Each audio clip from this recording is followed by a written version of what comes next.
Assalamualaikum warahmatullahi wabarakatuh. Waalaikumsalam warahmatullahi wabarakatuh. Kembali kita ada di lokasi yang sangat nikmat, sangat enak untuk kita berdiskusi, yaitu Nano Minimart di Jalan Panglima Polim Raya, Betul. Jakarta Selatan. Ya, oke. Sore ini kita ketemu lagi dengan Pak Maskuri. Selamat datang. Oke, kita hari ini akan membahas tentang laporan keuangan. Yaitu laporan keuangan perusahaan itu harus handal. Jadi sekali lagi, laporan keuangan perusahaan itu harus handal. Demikian topik kita diskusi. Silakan Pak Maskuri kalau ada pertanyaan. Ada Pak. Ya. Pak, kan ada 3 nih Pak pertanyaan. Ada 3 lagi ya. Tapi satu-satu dulu Pak. Silakan. Biar sayanya paham, terus Bapak menjelaskan sayanya paham gitu. Dan juga pemirsa paham juga ya. Betul banget. Nah, jadi saya mau tanya nih Pak, mengapa laporan keuangan itu harus dapat dihandalkan Pak? Jadi saya ulangin, kenapa laporan keuangan itu Harus dihandalkan. harus dapat dihandalkan. Betul banget Pak. Ya. Oke. Pertama-tama laporan keuangan itu karena itu adalah jiwa dari perusahaan. Teman-teman semua, laporan keuangan adalah jiwa dari perusahaan. Apakah jiwanya sedang tumbuh pesat, tumbuh biasa, atau sedang-sedang aja, atau tidak tumbuh. Oh gitu Pak. Jadi laporan keuangan itu harus dipahami Dapat dihandalkan. dan harus dapat dihandalkan. Oke. Ya. Jadi harus memberikan kemampuan. Kenapa harus dihandalkan? Harus bisa memberikan situasi, menghasilkan informasi laporan keuangan tentang perusahaan yang sedang bertumbuh, sedang biasa-biasa saja, atau justru itu menurun. Itulah laporan keuangan kenapa harus handal. Harus dapat dihandalkan ya Pak. Ya. Kenapa harus handal? Karena inilah untuk keputusan-keputusan yang akan diambil oleh CEO ataupun Board of Director. Sebagai contoh, kita selalu ingat tokoh-tokoh olahragawan dunia. Siapa tuh Pak? Oke, Lewis Hamilton. Lewis itu Hamilton. Formula One. Oh, Ya. iya. Ya, seorang Lewis Hamilton itu selalu memerlukan speedometer. Speedometer. Untuk apa itu Pak? Ya, oke. Speedometer itu ibaratnya laporan keuangan. Oh gitu. Jadi dia penunjuk arah kapan dia akan overtaking, atau menyalip, yaitu dia berarti harus kencang. Atau speedometernya dia, kecepatannya dia bisa berkurang, apa turun? Bisa tahan ya. Oh bisa tahan. Ya, bisa konsisten lurus dan sebagainya. Oh gitu. Ya, konsisten 300 km atau tidak. Nah, dan juga demikian juga nanti laporan keuangan Lewis Hamilton juga akan diberi masukan oleh manajer di bawahnya di pitch ya. Berapa lama dia tahan dengan bensinnya. Oh gitu. Ya, itulah laporan keuangan ibaratnya speedometer. Di situ ada catatan jaraknya. Nah, kemudian juga untuk pertahanan. Ya, ada catatan jaraknya ya. Kemudian juga laporan keuangan demikian juga. Jadi laporan yang handal itu harus bisa diandalkan. Oleh CEO-nya. Itu dulu ya. Jadi Anda sebagai pemilik bisnis itu sudah wajib mempunyai laporan yang dapat dihandalkan. Betul.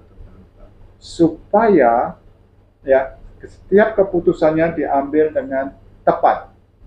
Ya, itu seperti di sini pricing-nya berapa, kemudian cross margin-nya berapa, itu hanya bisa diberikan oleh laporan keuangan yang handal. Nah, Lewis Hamilton ya sebagai pembalap top memerlukan speedometer. Anda pun sebagai CEO harus mempunyai laporan keuangan itu. Tidak cukup dengan laporan keuangan, tetapi harus dapat dihandalkan. Speedometernya itu pasti dapat dihandalkan. Oke. Nah, untuk apa tujuannya dapat dihandalkan itu? Mengetahui kinerjanya di lintasan balap atau di lintasan transaksi perusahaan gitu. Nah, sama halnya Anda sebagai pemilik bisnis atau manajer harus mampu membaca dan memahami laporan keuangan. Jadi Jadi kalau laporan keuangannya tidak dapat dihandalkan, bagaimana seorang Lewis Hamilton atau CEO itu akan mengambil keputusan? Betul, itu Pak Mas Guri. Oke, terima kasih Pak itu atas penjelasan untuk mengapa laporan keuangan itu dapat dihandalkan ya. Iya. Semoga saya menambah ilmu gitu dari Bapak dan buat pemirsa ataupun sahabat tentunya. Oke, ada next. Ada lagi nih Pak. Ya. Apa 2 ciri utama laporan keuangan itu bagi pimpinan perusahaan Pak? Ya, oke. Apa 2 ciri itu? 2 ciri yang bermanfaat bagi pimpinan perusahaan. Betul banget. Ya. Pertama-tama, kalau tim kita kuat, ya, tim di bawah keuangan itu semua kuat, itu laporan keuangan itu harus tidak boleh terlambat. Oh gitu. Tidak boleh terlambat. Tidak boleh terlambat ya. Ya. Terutama laporan bulanan itu yang harus kita kerjakan dalam waktu 3 hari. 3 hari. Kalau saya adalah pengalaman saya sebagai profesional di multinational company, 3 hari itu harus selesai. Kemudian 1 hari untuk rekonsiliasi. Oh, gitu. Jadi 4 hari semuanya beres. 3 hari kita sudah dapat indikatif atau draft reportnya, 4 hari adalah final report. Jadi tidak boleh terlambat. Itu rutin itu Pak? Itu rutin. Rutin itu? Ya, sebesar perusahaan apapun, 1 cabang, 2 cabang, 10 cabang, 3 cabang, atau bahkan 40 cabang, itu 3 atau 4 hari harus close. Harus selesai gitu? Ya, itu tidak ada tawar-menawar. Oh gitu ya? Ya. Apabila lebih dari 4 hari, itu sudah sepantasnya. Kita lihat tim Anda itu masih belum kuat. Oh, gitu, demikian CEO ataupun business owner, 4 hari itu adalah ciri-ciri laporan yang dapat dihandalkan. Bayangkan kalau selesainya seminggu, 2 minggu, bulan Januari, sekarang sudah bulan tanggal 10 Februari belum selesai. Apa yang akan kita kerjakan? Jadi keputusannya hanya berdasarkan insting, itu tidak bagus. Jadi laporan keuangan pertama cirinya harus tidak boleh terlambat. Harus tepat waktu ya Pak ya? Harus tepat waktu. 3 hari, 4 hari selesai gitu. Betul. Dan teman-teman, inilah saya meminta kepada teman-teman praktisi akuntan, yaitu apabila Anda lebih dari 4 hari, sudah sepantasnya Anda berintrospeksi bahwa proses Anda ada yang kurang. Luar biasa nih Bapak nih penjelasannya. Nah, yang kedua, ada proses analisa. Analisa. Ya, jadi analisa kita mulai dari reconciliation. Ini penting, karena saya mengalami banyak temuan di perusahaan-perusahaan yang sedang bertumbuh, rekonsiliasi itu tidak ada. Apa itu rekonsiliasi? Terutama balance sheet reconciliation. Balance sheet reconciliation adalah memastikan bahwa satu, misalnya THR itu sudah dilakukan pencadangan setiap bulan. Jadi tidak ujuk-ujuk dilakukan di bulan Syawal atau di bulan Lebarannya. Karena itu akan menghit kinerja Anda semua di laporan keuangan. Laporan keuangannya akan naik turun, itu tidak bagus. Kemudian memastikan juga yang utama, account receivable dan account payable atau piutang dan hutang itu dalam posisi yang sama. Jadi cash flow-nya harus lebih bagus daripada hutangnya, gitu Pak. Jadi kelihatannya mudah, tetapi ini sering dilupakan. Contoh banyak perusahaan besar yang bangkrut karena apa? Account receivable-nya tidak tertagih. Gitu ya. Ya, sampai angka mungkin ada perusahaan-perusahaan yang angkanya sampai fantastik, 100 miliar, 200 miliar tidak tertagih. Padahal bagi kami adalah piutang yang di umur 90%, 90 hari atau 3 bulan itu tidak boleh lebih dari 1%. Nah, itu ciri-ciri yang paling hebat itu. 2 ciri apa ya? Iya. 2 ciri utama. 2 ciri utama. Nah, kemudian analisa proses itu selain rekonsiliasi adalah rasio keuangan. Rasio keuangan. Tadi yang saya sebutkan adalah rasio keuangan, misalnya AR tadi, account receivable, yang ragu-ragu atau tidak terbayarkan atau tidak tertagih, itu maksimal hanya 1%. 1%, Pak. Ya, itu pada klasifikasi A. Tapi kalau 3% itu klasifikasi B. 5% lampu kuning. Lampu kuning. Ya. Apalagi kalau ada akun yang 120 hari, 160 hari itu adalah lampu kuning banget. Lampu kuning. Ya, harus ada review dan sebagainya. Betul. Ya, berarti ada sesuatu yang tidak benar. Nah, di situ teman-teman semua, ya, seorang Lewis Hamilton, pembalap top memerlukan speedometer. Anda pun sebagai CEO memerlukan speedometer, dalam hal ini laporan keuangan yang lengkap. Lewis Hamilton juga mendapatkan masukan-masukan dari tim teknisnya, Anda pun juga harus mempunyai masukan-masukan dari tim teknisnya. Betul banget, atas penjelasannya Bapak sangat luar biasa. Nah, apa manfaat dari laporan keuangan itu yang handal itu? Yaitu laporan ini adalah alat penting untuk membantu Anda, membantu para CEO ya, membuat keputusan, sehingga keputusan itu bersifat baik, namun tetap harus hati-hati dengan mempertimbangkan semua yang ada di laporan keuangan. Betul. Nah, di zaman sekarang, zaman digital, otomasi, dan kemudahan-kemudahan, jika Anda belum mampu memproduksi laporan keuangan dalam waktu 4 hari, itu yuk kita introspeksi kepada tim Anda, kita harus mulai terbuka untuk lebih memperkokoh. Kenapa ini penting? Karena saya menyarankan bahwa apabila lebih dari 5 hari, Anda ada potensi terkena sudden hit gitu. Jadi kena pukulan itu yang membuat Anda KO begitu. Iya. Jadi itu harus dihilangkan ya. Meskipun nampaknya bagus-bagus, tapi kita ingat waktu George Foreman dipukul Muhammad Ali atau itu juga sangat cepat sekali. Cuma hitungan detik langsung KO. Langsung KO ya Pak ya. Kita nggak mau teman-teman CEO jadi KO. Gitu Pak. Oke, terima kasih Pak. Ada lagi mungkin? Boleh tanya lagi nih Pak? Silakan, terakhir ya. Terakhir ya, satu kali pertanyaan lagi nih Pak.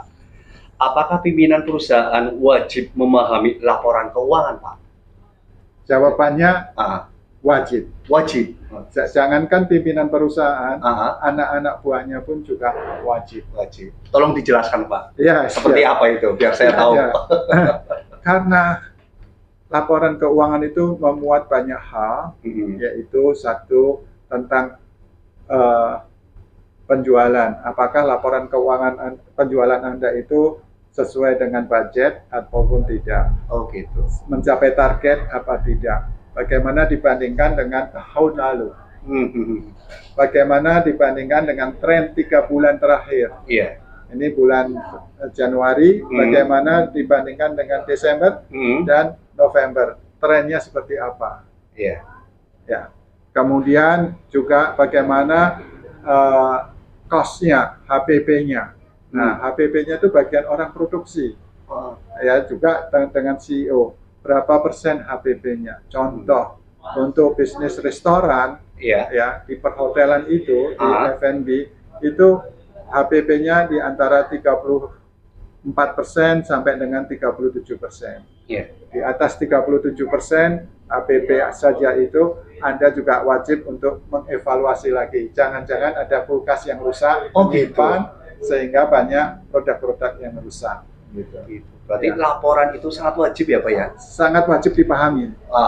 Ya. Betul. Jadi benar-benar sebagai speedometer yang membantu kita. Oh, kenapa ini 38%? Oh, kenapa yang lain di laporan perusahaan terbuka hanya 35%? Itu yang kita lakukan. Nah, itu semuanya wajib. Demikian juga teman-teman HR, Human Capital, ya, harus mengerti berapa persen rasio dari personel cost itu. Ya, personel cost apakah bisa 20%, 25%, atau 30%. Nah, kalau sampai 30%, 25-35% itu lampu kuning sekali. Ya, nah itu ya pentingnya untuk itunya. Jadi laporan itu sangat wajib sekali ya Pak ya, baik pimpinan ataupun timnya gitu ya Pak. Terima kasih Pak, kayaknya sudah nih Pak pertanyaannya cukup ya. Jadi cukup 3 pertanyaan saja. Semoga memahami saya dan buat sahabat Salimgo juga memahami. Ya, terima kasih Pak Mas Guri dan teman-teman semua sudah menyaksikan di sini. Saya rangkum lagi bahwa laporan keuangan itu harus dapat diandalkan, yaitu laporan keuangan yang selalu tepat waktu, baik laporan keuangan bulanan, laporan keuangan mingguan, ataupun update harian.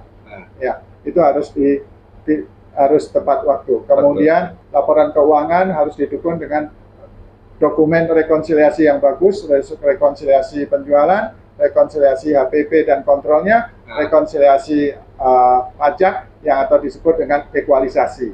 Ekualisasi ini sangat penting ya, karena juga di dalam konteks sekarang itu akan melihat bagaimana hubungan antara penjualan, HPP dan juga PPh 23 apakah sudah dipotongkan atau belum dan sebagainya. Dan terakhir adalah analisa rasio-rasio itu harus ada setiap bulannya, yaitu rasio current rasio, berapa cash kita atau berapa piutang kita bisa mendanai perusahaan kita, berapa rasio personal cost, yaitu antara 20% sampai 23% saja itu maksimal, dan sebagainya dan sebagainya.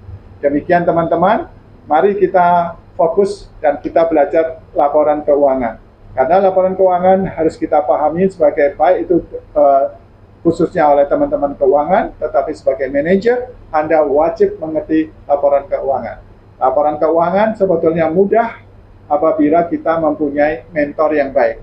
Saya dengan senang hati akan membuat Anda lebih fasih lagi membaca laporan keuangan, yang memahami laporan keuangan, sehingga Anda akan menjadi manajer yang sangat handal. Terima kasih. Apabila ada pertanyaan, ada keinginan tentang mentoring, silakan menulis di kolom komen. Terima kasih juga saya ucapkan kepada manajemen Manumart yang telah menyediakan ruangan yang sangat indah ini. Terima kasih, mampirlah di Manumart, Jalan Panglima Polim Raya, Jakarta Selatan. Terima kasih. Wassalamualaikum warahmatullahi wabarakatuh. Waalaikumsalam warahmatullahi wabarakatuh. Terima kasih Pak. Terima kasih. Mantap. Ya.